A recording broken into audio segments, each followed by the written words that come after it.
From ABC, this is World News Tonight with Peter Jennings.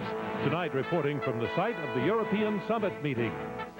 Good evening. Here in Paris today, the European nations, plus the US and Canada, have been quietly celebrating the end of the Cold War, but worrying about and trying to plan for potential war in the Persian Gulf. Today, what used to be the Soviet-led Warsaw Pact and what is still very much the American-led NATO alliance have agreed to destroy more than 50,000 different pieces of military equipment. In Iraq, Saddam Hussein has said that he will send 250,000 more troops to Kuwait. And he made it more difficult for George Bush by saying that all the hostages may begin coming home at Christmas if the U.S. does not attack. Which means that a conference here in Paris to work out a peaceful European future is very much being overshadowed by what's going on in the Gulf.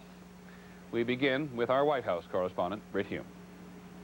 The first meeting President Bush had the day after this latest Saddam Hussein hostage maneuver was with the one leader here he could be sure would view Saddam's tactics just as he does, and would say so publicly. They are brutal, and most people understand that evil has to be stopped. Either he withdraws or the military option has to be used. The president didn't put it quite that strongly, but he came close as he demanded Iraq get out of Kuwait. And that is the only way to get a peaceful solution, because it's not going to go on forever. It simply cannot go on forever and won't go on forever. The leaders here today signed the Conventional Weapons Treaty, which formally marks the end of the Cold War. But with the Soviet Union already out of Eastern Europe, some of them seem to have lost interest in the event. The treaty was a major goal of President Bush, but he and his Secretary of State were intent instead on rallying their counterparts here behind the threat to use military force against Iraq. It is a difficult task. For example, German Chancellor Kohl expressed strong misgivings just yesterday about military action. And he said in Mr. Bush's presence that release of hostages, which Saddam Hussein has now promised, would be a precondition for negotiation. Mr. Bush has said talks can only begin if Iraq leaves Kuwait. Still, Mr. Bush has gotten assurance from President Mitterrand that France will back a UN resolution authorizing military force. A major question was whether the Soviet Union, like France, a member of the UN Security Council, would go along. Long day, long day. Gorbachev came to dinner with the president at the U.S. ambassador's residence tonight. It seemed evident he hadn't come to say no to a resolution authorizing force, even if he was not yet ready to acknowledge that in public. Well, I think we all need patience, but that does not mean that we are going to relax. We are going to retreat. No, we are going to demand in a very resolute way. The president keeps saying his Gulf policy hasn't changed from defense to offense, but everything he does suggests that if he can get a UN resolution authorizing force, he's ready to use it. Britt Hume, ABC News, Paris. While Mr. Gorbachev and Mr. Bush were not forthcoming about an agreement on using force against Iraq, ABC News has learned that the Soviets have agreed on a strategy to get a UN resolution on using force against Saddam Hussein under certain circumstances. Here's our national security correspondent, John McCarthy. What the Security Council will vote on is a two-part resolution that would ultimately authorize, quote, any means necessary to force Iraqi troops from Kuwait. The first part of the measure would give the UN a specific time period to launch a last-ditch effort to resolve the crisis peacefully. This waiting period, which the U.S. will try to limit to no more than 2 months, was the compromise needed to bring the Soviets on board. Once that time runs out, the authorization to use force would automatically kick in. President Bush insisted that American troops in the Gulf would not be under control of the United Nations. Gorbachev agreed. Secretary Baker is asking the foreign ministers of each country on the 15-member Security Council to come to New York in 10 days to cast their vote, underscoring to Saddam Hussein how committed each government is to forcing him out of Kuwait. John McCarthy, ABC News, Paris.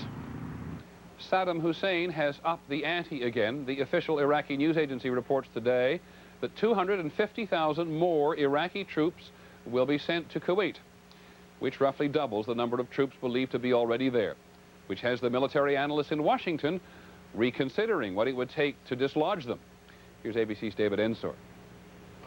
There are two schools of thought among U.S. military analysts about the buildup ordered by Saddam Hussein and his generals. The first view is that it won't change the military balance much at all. Some analysts say most of the troops Saddam Hussein can add won't be anywhere near as well trained or equipped as the troops already in Kuwait. As one knowledgeable colonel put it, they'll be cannon fodder. But other analysts are less optimistic. By moving more Iraqi troops to the front lines, they say, Saddam Hussein has raised the stakes once again.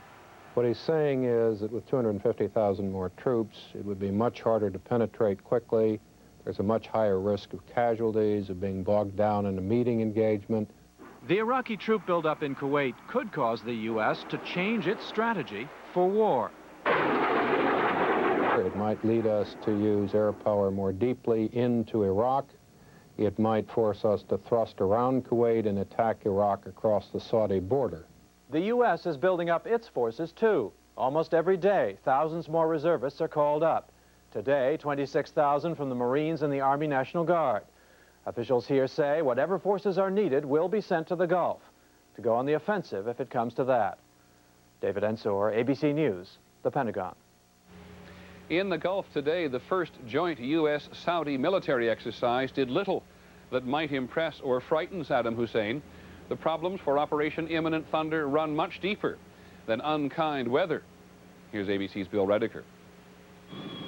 For the second day in a row, rough seas forced Marines to cancel an assault on a Saudi beach fewer than 80 miles from Iraqi troops in Kuwait.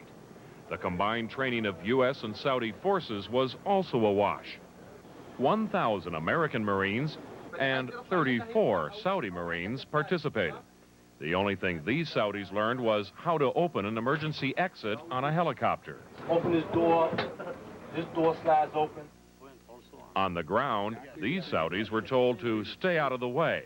If you come to the rear, then we have to worry that you are intermixed with Iraqis. Yes. So what role would the Saudis play if there is a decision to attack? Saudi military commanders refuse to say whether they would join an American attack against Iraqi forces. That is a political decision, one the Saudi government still has not announced.